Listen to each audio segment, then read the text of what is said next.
So this is going to be very, very weird.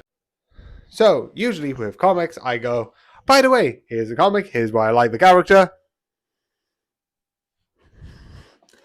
But the reason why I do that is because most of the time I pick up comics and don't look into them further. The only one that's a bit different, which I'm kind of wanting to look more of, is stuff like the Moriarty series, which again, I read all of them. Also, yes, I know they're mangas, but not the same vibe. You know what I mean? Same with like there's 7 billion genies or 8 billion genies that I want to finish. I've only got through 1 to 4, and I want to get through 4 to 8. Getting those into the UK is extremely hard and nearly impossible. And I want to read them, but I just can't. Why this one? Why? What is the exception with this one? It's a self-containing sort of story. There are other characters who will later appear in the rest of this, but because how I take reviews is essentially if you pick up a story and then read it and then later on read something else, fair, but this is a continuation. Should I have done that with Miss Marvel? Kind of, maybe, but yeah, this has major spoilers, so yeah, sometimes with this I don't have an excuse. It's just there's a reason, and I'm feel like I don't know why. So besides my rambling reason, so most of this is Deadpool going around killing every single sort of like why am I saying MCU? Marvel character and killing them. Which I find is really interesting overall, because his reasoning is essentially he goes crazy and is like, oh no, this is a good idea, and it's really interesting.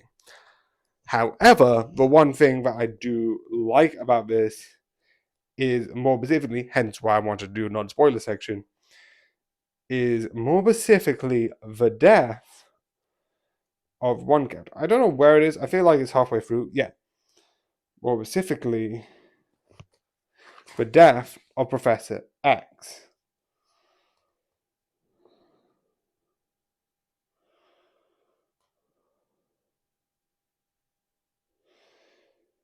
So one of the things is essentially Deadpool's like the MCU and DC, which is a major thing, kind of how characters come back, die, come back, die, come back. I did that in the wrong order, but you know what I mean. Died, alive, die, alive.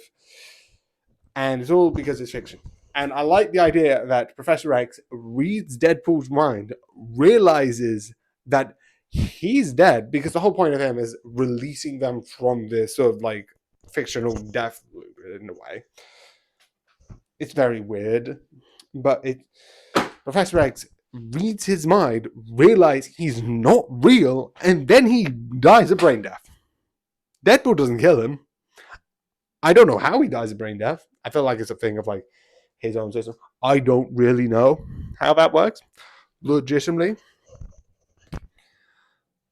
I just find it cool and interesting, and I like the idea of like how he uses his powers because of that. So overall, I just like it, and I think it's overall really good.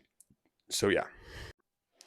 So yeah, I do think this is really good, and it is a fun read. Also, not connected to like I feel like this Deadpool is a variant.